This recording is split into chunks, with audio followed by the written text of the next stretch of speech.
Hello folks, I'm Alex, this is Alex Unabridged, and these are my thoughts on Childhood's End by Arthur C Clarke.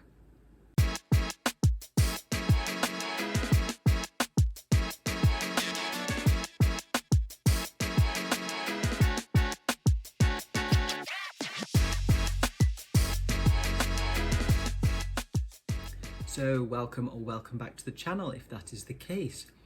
Yes, today I want to share my thoughts on Childhood's End by Arthur C Clarke from 1953, which is the next classic science fiction book in my ongoing project, Science Fiction for the Somewhat Hesitant, which is the project I designed to help me get into and kind of learn more about the whole host of science fiction books and writers, etc. A lot of which I find quite daunting.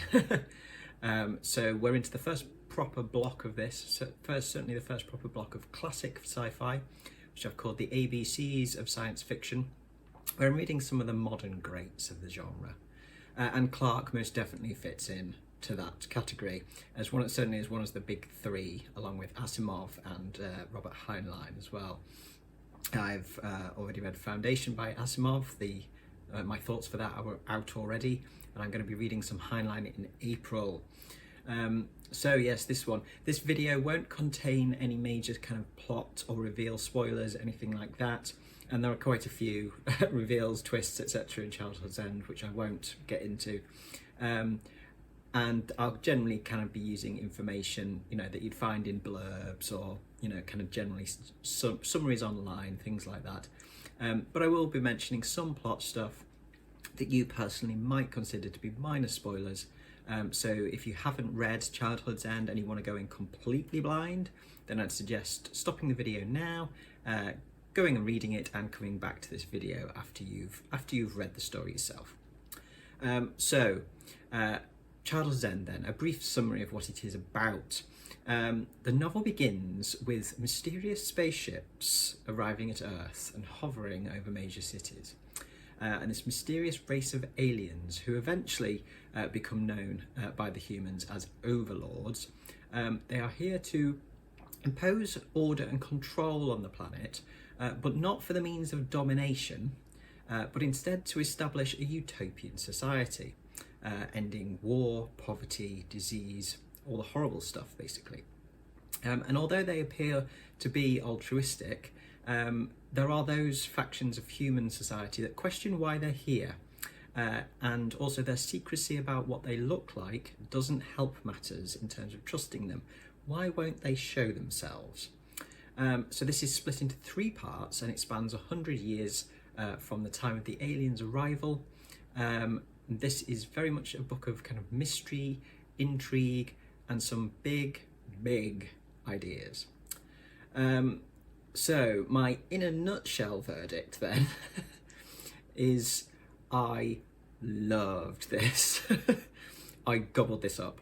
I aim to read it over 3 nights, 1 part per night, and on the second night I just kept going. I read parts 2 and 3 together because I just had to keep going to finish it. It has relatable, likable characters, clear world building, great atmosphere of sort of eeriness and mystery, some great pacing, I think, really accessible and warm writing from Clarke, and some questions and ideas that melted my brain in the best possible way. So that's the short version. So let's get into some detail then about the various different elements of writing, and you can see exactly why I loved it so much. So let's start off as always with character. If anything, this was the weakest part of the novel. There's not a huge amount of character development here, apart from with a couple of characters, mainly really with Corellan, who's the kind of the supervisor of the overlords, the kind of head alien, if you like. And he's the only character really that we kind of follow properly through all 3 parts of the book. Most of the other characters are less well developed overall, but despite this lack of kind of depth, each of the characters definitely felt like they were their own person. They had personality, and I could imagine them quite clearly. They were all quite relatable in some way, and they felt well-rounded, if not fully kind of three-dimensional in some cases. The best character work for me came in the first part, I think, in the relationship between Corellin and Stormgren, who is the human Secretary General of the UN, who is he's the only human really who interacts with the aliens on a regular basis. He's kind of the representative of humans in the dealings with the overlords in this new society that they're creating. And this friendship is wonderfully presented, I think. The characters are established very quickly, and yeah, it adds a real warmth to the sort of atmosphere of it in the first part. It really kind of hooks you in, or hooked me in certainly, and made me kind of certainly made my feelings towards the overlords, you know, very positive. Clarke's skill, I think, at giving me a great sense of character without really ever going into any kind of great depth about a person or an alien for that matter, is really good. I think that was really successful for me. My connection to the characters generally, I think, suffered a little due to the novel spanning such a large, you know, number of years, this 100 years essentially that we're getting, because I didn't always have enough time in each part to connect with them. And in the case of, say, someone like Stormgren, the UN chief, for instance, I really liked him and I did connect with him in the first part, but he was only in it for the first part. And then I find myself kind of missing him, you know, a bit once we jumped forwards 50 years and then beyond in the timeline. So that was a slight faltering on it, really. But, you know, I can understand why that had to be the case. And similarly with Foundation, I think one of the criticisms for me would be that there's still a lack of female characters, although by no means as to the same extent as there was with Foundation. There is sort of a few female characters in this, and there's one female character who is more significant, definitely, but there's still a lack of parity with the amount of male characters. But I wouldn't say necessarily that the male characters get loads of development and the female characters, you know, don't. It's kind of the development is kind of evenly balanced. But yeah, the lack of women in it, I think that's probably just a sign of the time in which it was written as well. So my score for character in this is a 7 out of 10. Despite not being particularly well developed, they were relatable and they definitely added a lot of flavour and feeling to the book. So atmosphere and world building, setting, all that kind of thing. I have very few complaints here, to be honest. The settings were easy to visualise, to kind of get the sense of. Not only because they were generally places that are familiar, you know, they're real places on Earth, but also because the descriptions were concise and clear. So even places that were, you know, kind of made up, or, you know, they were of a different time, essentially. You know, they're in an imagined version of certain places. They were still very, the descriptions were very evocative. The overlords as well, you know, when they did eventually reveal themselves, they were very easy to imagine, not just visually, but in terms of things like sounds, what they sounded like, how they moved, things like that. It was a very immersive read. The atmosphere was kind of eerie throughout, even though the aliens weren't there to cause any harm. The atmosphere was established really well, I think, from the first opening pages, where we learn about the moment that the spaceships appear over Earth. I've got a quote from some of the opening pages where we see someone's reaction to the ship's appearance. This was the moment when history held its breath, and the present sheared asunder from the past as an iceberg splits from its parent cliffs and goes sailing out to sea in lonely pride. All the past ages had achieved was as nothing now. Only one thought echoed and re-echoed through Mohan's brain. The human race was no longer alone. Yeah, I read that and kind of thought, bang, and we're off and running. that was quite an opening. There's a definite kind of atmosphere to the writing there. As we move through the novel then, and through the 100 years that the novel spans, this atmosphere of eeriness kind of creeps and kind of turns to something more chilling. It builds very slowly, and does so in a way that it's not malevolent, but it's just something wholly unknown and unknowable. And it works really effectively for me, that atmosphere, and it produced quite an emotional response as well. So my score for atmosphere, setting and world building, etc. is an 8 out of 10. Yeah, I thought it was great. So writing wise then, yeah, I really liked Clarke's style a lot. The prose is pretty straightforward and accessible, but he has plenty of moments of quite poetic prose as well. I don't know how else to put it really, other than to say that the writing has weight to it. Gravitas maybe is the word, I don't know. It's not overly dramatic, I don't think, but there are moments of the profound, especially in the final part of the book. I definitely say he's got a clear voice, for sure. And for all the serious ideas at play in the book, it's not without its fair share of humour either. Clarke shows quite a lot of sarcasm and dryness throughout. The humour feels quite British to me, which isn't surprising, seeing as Clarke was a Brit. He gives kind of little nudge, nudge, wink, wink, tips of the hat, essentially, regarding sort of science fiction in general, dry little in-jokes to fans, if you like. Like Stormgren, the Secretary General at one point, is talking to a leader of a protest group, essentially, who are sceptical of the aliens' motives, and they've got some theories about why Corellan's there, what his plans for Earth are, and Stormgren just says, "You have been reading too much science fiction." There's a lot of stuff like that, which are just kind of little nudges, which I quite liked. But it's the humour in the dialogue that I really loved, and I think it's a reason why the characters worked so well for me as well. The dialogue generally I think is really good, but yeah, making the overlords very relatable and likeable through the dialogue was really important in endearing them to us, the reader, I think. And Clarke does this really well, in my opinion. He really imbues Corellan with a sense of humour. And I've got a little quote for this, a little passage to read you.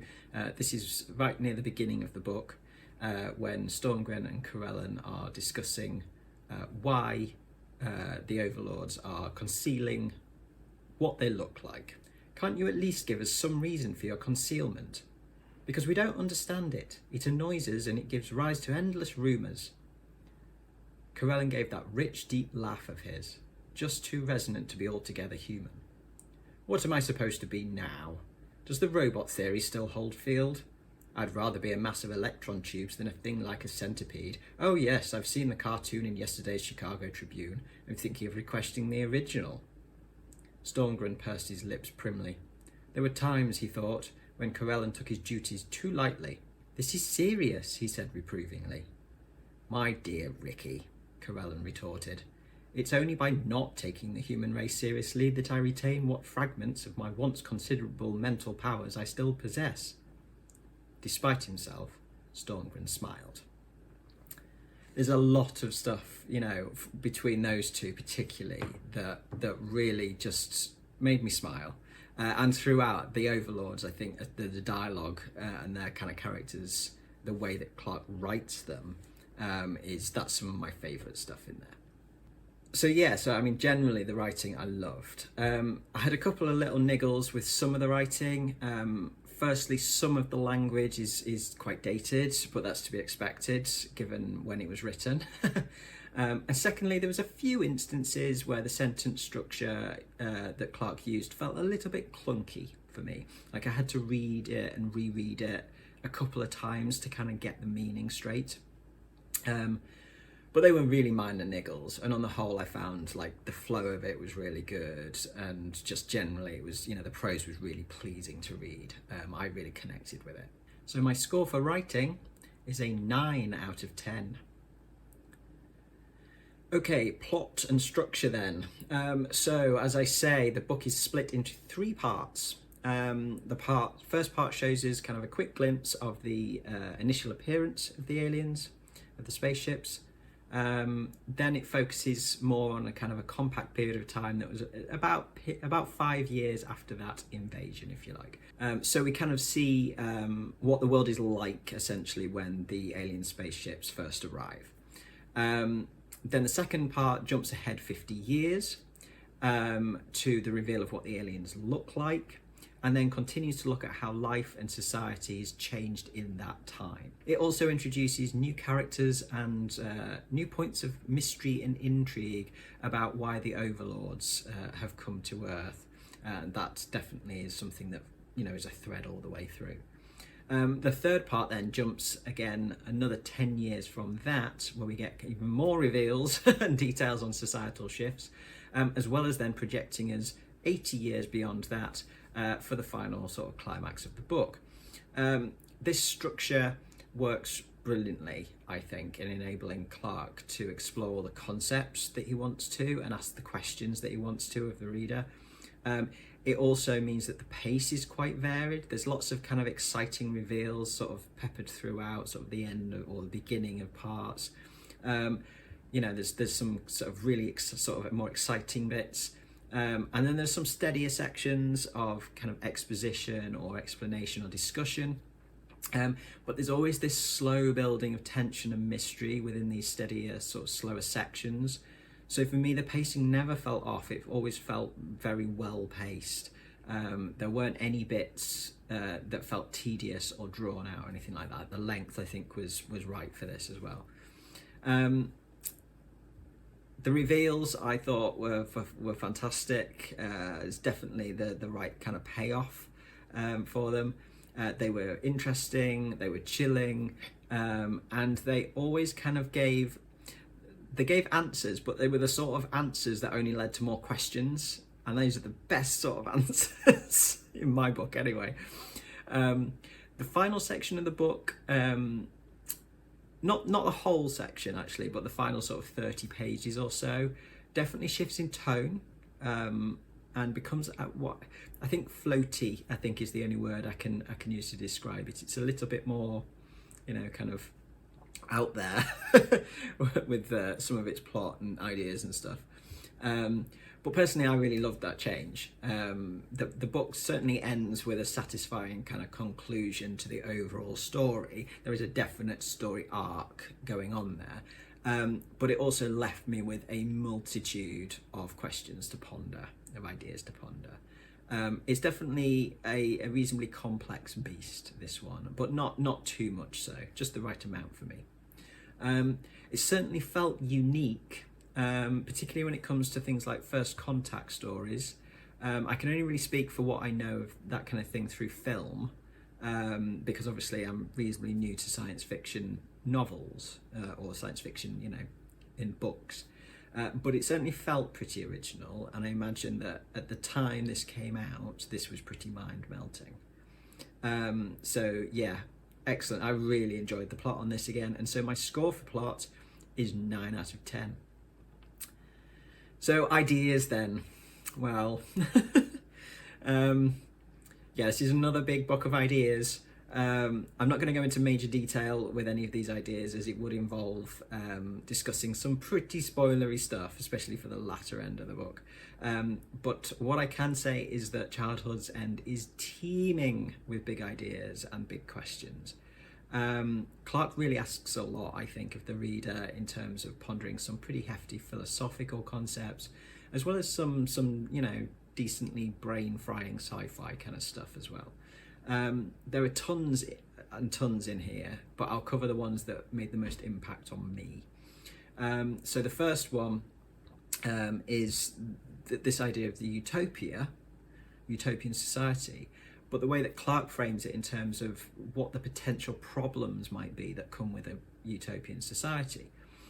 My experience of utopias in fiction, whether that's, books, films, etc., thus far is either one, everything's happy and lovely, there's no problems at all, the end, or that the society that is meant to be a utopia is actually a dystopia masquerading as a utopia.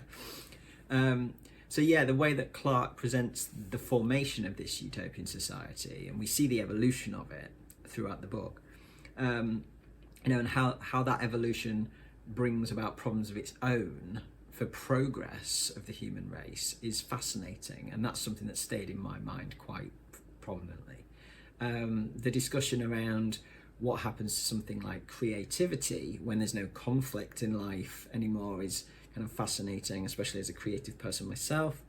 This idea of stagnation of human progress is really interesting. When we've got everything provided for us, when there is no war, poverty, sickness, etc., what happens with the motivation to actually think differently, creatively, push ourselves to come up with, new technologies, etc. So yeah, that was really, really interesting. The whole idea of, as I say, utopia and some of the problems that you can get with that is really interesting. The idea of sort of benevolent aliens is a great one too. Again, so many of the first contact stories that we see, certainly in sort of modern media, are, they've been of aggressive invasions with aliens that want to either annihilate us or dominate us. And so the question regarding the overlords, and why they're really there, and why they're creating this perfect society, that's a thread that spans the whole novel, as I've said, and it's one that really kind of keeps you guessing as well. And yeah, that idea of the benevolent alien race, I think that's a really interesting thing to consider, considering how much we often think of, as I say, in fiction, that, if we meet aliens, apparently they're just going to want to annihilate us. Whereas, maybe it's worth thinking differently on that. In the final part, as I say, Clarke explores, so it goes a bit floaty, and by that I mean, he explores some more of the sort of mind-melting ideas for me, like those of concepts like transcendence, shared memory / history, like almost, hereditary memory, and non-linear time. I won't say any more than that because it would be very spoilery, but that kind of stuff is right up my alley. These are big, challenging questions to think about, but the way that Clarke approaches them in the novel makes the climax of the book extremely effective for me and affecting. I finished it with a lump in my throat, I have to say. It was quite an emotional read. I think sublime is the way that I'd describe it, really. I've got no major criticisms really on the ideas side of things, to be honest. I loved it all, and it'll stay in my mind for a long time. These questions will. I've got plenty to be thinking about for a while. So my score for ideas is a 10 out of 10. Yeah, absolutely spot on for me, this. So enjoyment then.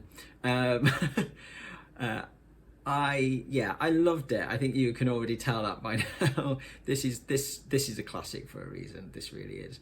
I was gripped throughout on this. It's going to stay with me for a long time. It's a definite reread for sure. And in fact, I liked it so much that I would this is one of the few books I would even consider buying a fancy copy of at some point. In fact, my birthday is coming up, and I saw the folio edition online, which looks fabulous, especially in terms of the artwork and stuff. So it's it's a present idea to consider. My missus will inevitably ask me, "What do you want for your birthday?" Give me birthday ideas within the next month or so. So might have to have a mull on that. So yeah, I loved it. My score for enjoyment on this is a 10 out of 10. I couldn't honestly point to anything that made my enjoyment anything less than absolutely stellar. So then, when we add up all of these component scores, we get, and I will pop this up on the screen, an 8.83 out of 10. And I will round that up to a 9 out of 10. So yeah, excellent, absolutely excellent, this one. This will go on its Storygraph as a 5-star. This is a 5-star, the first 5-star read of the year, and a very, very deserving of it. This is definitely an early contender for my top 10 of 2024. I would be surprised if this doesn't make that top 10 by the end of the year, especially if it stays in my brain as much as I think it will. So yeah, I'm really excited to read more Clarke. I've got 2001: A Space Odyssey on my TBR for June as part of Science Fiction for the Somewhat Hesitant, this project. So yeah, so I'm intrigued to see what I make of that one, especially seeing as I didn't really like the Kubrick movie. Don't throw things at me, please. Sorry.